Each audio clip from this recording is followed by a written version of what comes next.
عمرك لاحظت إن كلبك بيقف فجأة كده ويبص لحد وكأنه بيقول له مش مرتاح لك؟ العلم بقى بيأكد إن الكلاب تقدر تفرق بين الشخص الكويس والشخص الوحش. عارف الإحساس الغريب لما تلاقي كلبك المؤدب فجأة بيهوهو على جارك أو بيرفض يقرب من حد، كأنهم بيحسوا مين نيته وحشة ومين لأ. العلماء أثبتوا إن الكلاب تقدر تكشف الناس اللي نيتهم مش تمام، ومش بس كده، ده كمان عنده القدرة يفتكرك من ريحتك حتى بعد سنين، ويفهم ملامح وشك، ويحس إذا كنت متوتر ولا مرتاح، ويعرف أمراض خطيرة قبل ما الدكتور نفسه يكتشفها. في الفيديو ده هنعرفك 8 حاجات مجنونة كلبك بيعملها، ولو فاكر إنك عارف كويس استعد علشان هتتفاجئ. دراسة انتشرت في مجلة علم الأعصاب عملوا تجربة على كلب وصاحبه مع 3 ممثلين. التجربة اللي العلماء عملوها كانت بسيطة جدا لكن نتيجتها قوية. صاحب الكلب كان قدامه علبة مقفولة جامد وصعب يفتحها بإيده، وحوالي 3 أشخاص. الأول مد إيده وساعده يفتح العلبة، التاني وقف يتفرج بس لا ساعد ولا منع، التالت قال له لأ ورفض يساعده خالص. بعد ما الموقف ده ما خلص، كل واحد من التلاتة قدم للكلب مكافأة أو أكل. اللي حصل الكلب فرحان وبياخد الأكل من الشخص اللي ساعد صاحبه، وفي أغلب الوقت قبلوا الأكل من اللي وقف يتفرج. لكن اللي رفض يساعد لأ، الكلاب كانت مش طايقاه ورفضوا ياخدوا منه أي حاجة. ده معناه إيه؟ الكلب كان بيراقب الموقف كويس وفاهم إن الشخص التالت ما كانش لطيف مع صاحبه، فقرر إنه مش هيثق فيه. الموضوع مش صدفة، لأن الكلب بيربط بين سلوك الناس مع صاحبه وبين إحساسه بالأمان. يعني لو أنت مش كويس مع صاحبي يبقى أنا مش هتعامل معاك، ودي حاجة تثبت إن الكلاب مش بتقرأ بس لغة الجسد أو الريحة، لكن كمان بتفهم التصرفات وبتعمل تقييم للشخص اللي قدامها. تجربة تانية اتعملت في اليابان، جابوا كلب وحطوا قدامه صندوقين، واحد فيهم أكل والتاني فاضي. الجولة الأولى الشخص شاور على الصندوق اللي فيه الأكل، الكلب قال تمام وجرى عليه وأكل، كله تمام لحد هنا. الجولة التانية الشخص شاور على صندوق فاضي، الكلب راح ولقى مفيش حاجة، اتصدم شوية. ولكن الجولة التالتة الشخص رجع يشاور على الصندوق اللي فيه الأكل فعلا. المفروض الكلب يجري صح؟ لا، الكلب بقى واقف مكانه وبيبصله كأنه بيقول له انت فاكرني غبي؟ انت ضحكت عليه قبل كده وانا مش ناسي. الموضوع ده معناه ان الكلاب عندها ذاكرة اجتماعية قوية جدا، بيخزنوا في دماغهم مين الصادق ومين الكذاب، ومش بيغلطوا في الحكم.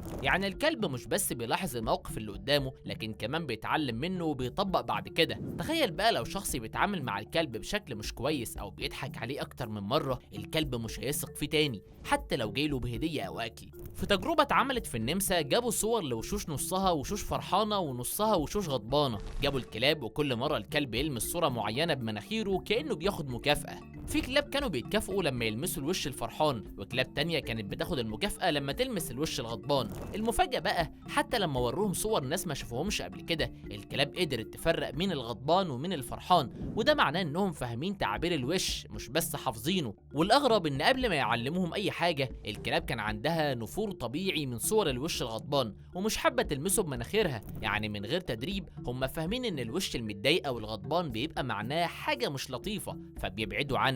تخيل بقى كلبك وهو واقف جنبك بيبص على وش حد ويشوفه غضبان، هو كده ممكن يقرر يحذرك او يبعدك من غير ما تقوله ولا كلمة.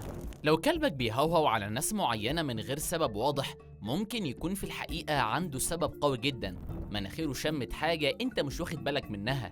احنا كبني ادمين لما بنتوتر او نحس بعدم الراحة جسمنا بيطلع هرمونات وروائح معينة زي الادرينالين، وده بيكون ليه ريحة مميزة جدا بالنسبة للكلب. الكلب حاسة الشم عنده قوية جدا لدرجة انه يقدر يلقط التغيرات دي حتى لو انت مخبي مشاعرك ومبين انك عادي. غير كده في حاجة اسمها الفيرمونات، ودي مواد كيميائية جسمك بيفرزها وبتتغير حسب حالتك المزاجية. الكلب قادر يشم الفرمونات دي ويعرف انت مبسوط ولا خايف ولا متضايق حتى لو وشك بيقول العكس. يعني لو انت بتتعامل مع حد ومش مرتاح له، الكلب بيشوف بعينه حاجات بسيطة من لغة جسدك، وبمناخيره بيشم قلقك او توترك، وساعتها ممكن يهوهو او يحاول يبعد الشخص ده عنك. في قصص كتير عن كلاب حسوا ان في حاجة مش طبيعية في شخص قبل ما تحصل مشكلة فعلا، كأنهم عندهم جهاز انذار داخلي شغال طول الوقت. الكلب ما بيعتمدش على الكلام زينا، هو بيركز اكتر على حركاتك وطريقتك في الوقوف وشكل ايدك وحتى سرعة تنفسك.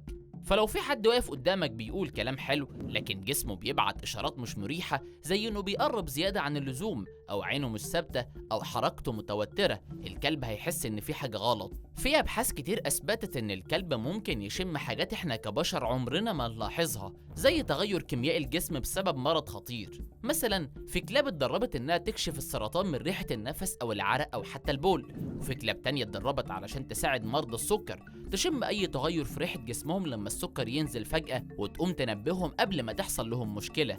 في كمان كلاب بتعرف قبل ما المريض يجي له نوبة صرع وبتقعد جنبه أو تهيئ له الجو علشان يكون آمن.